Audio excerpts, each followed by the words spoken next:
There's a new scam out against the elderly. It's a Medicare scam. They call you up and say, "Did you get your new Medicare card in the mail?" And of course you say no because there isn't one.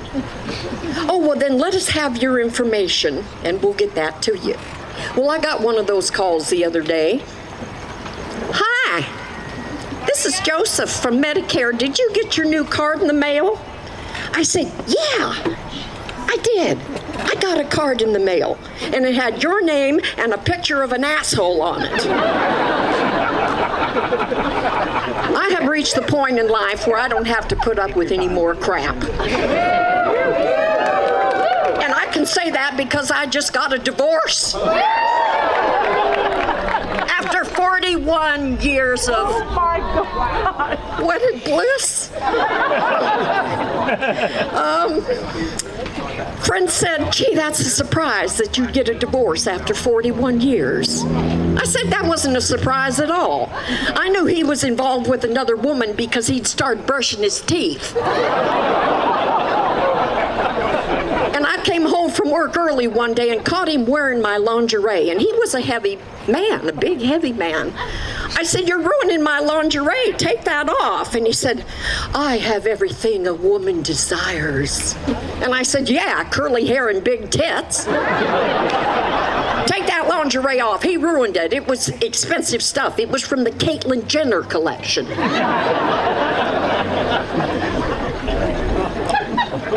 He told me, "You know, Jere, we're always going to have to be associated with each other because we share kids and grandkids.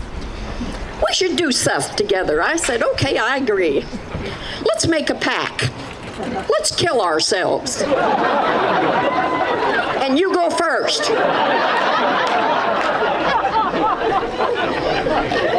I can't see shit without my glasses. I'm hard.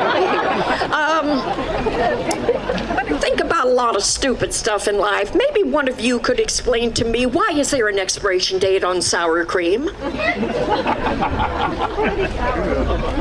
How do you plant seedless watermelon? If a hooker lowered her rates, would that be wholesale?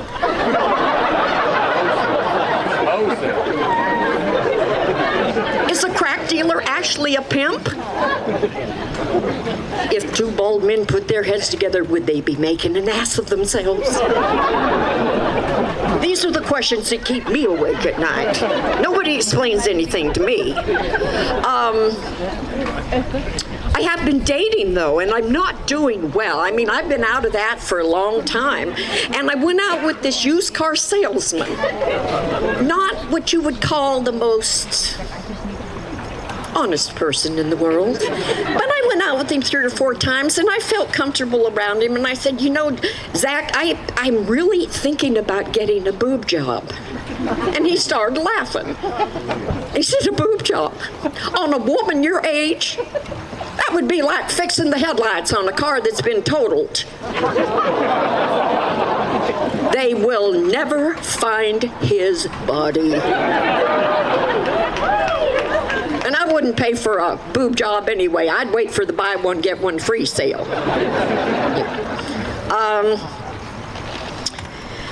Also dating, I finally got a date with this fella that I'd wanted to go out with for quite a while. Then I got a new outfit, I did my hair, I did my makeup. It's about 10 minutes before he comes over, I get the perfume. Well, you have to be prepared. You don't know what's going to happen.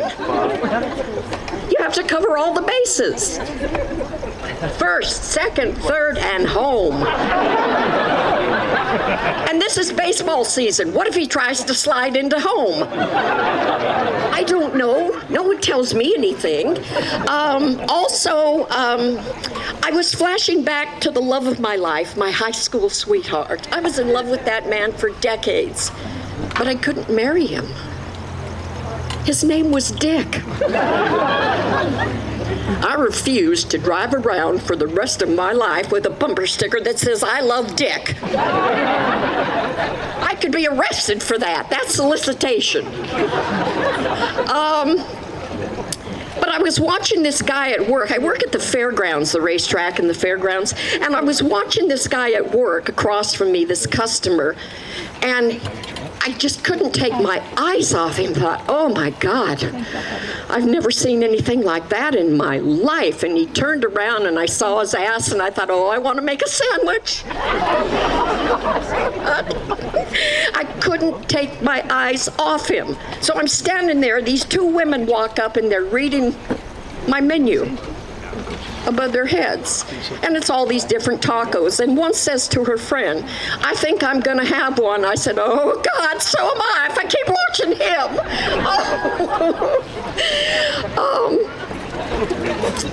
Time has moved on, and it's time I started taking care of my bucket list. I have always wanted to have sex with someone in a closet at a crowded event. Does that make me a pervert? Don't know, don't care. I don't give a damn what you think. But I am happy to report that as a middle-aged woman, not old, middle-aged woman, that item has been removed from my bucket list. It was great, and he was fantastic. If I ever see him again, I'm going to find out what his name is. But, millions of people coming out of the closet, and I can't wait to get back in one. There's only one problem in that whole scenario, though. I'm not welcome at the PTA meetings anymore.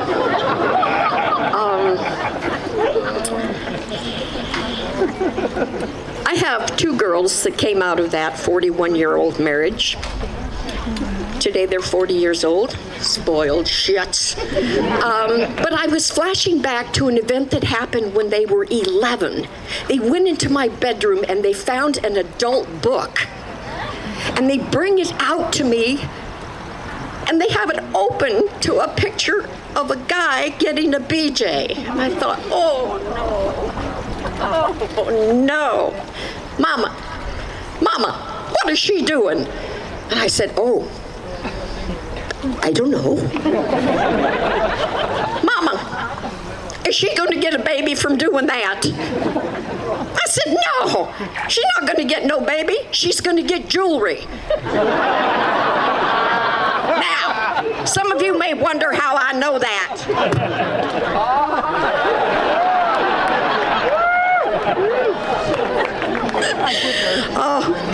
Well, I had to give the girls their sex talk. I didn't want to do it at 11 years old, but I explained what I thought that 11-year-old girls should know. And I thought I did a good job, and then one of them asked me, is it fun? I said, well, yeah, but it's got to be with the right person, someone you really love and care about. You can't just go pick someone up off the street like your Aunt Vicki Diane does. Vicki Diane is my youngest sister, and she is known to the family as VD for obvious reasons. Vicki Diane doesn't have a brain in her head. She wanted a tattoo, wouldn't even pay a professional, got her friend to do it, puts a cluster of cherries right up here on top of her boob. Well, 20 kids and 5 years later, now it looks like a bunch of bananas. I don't know.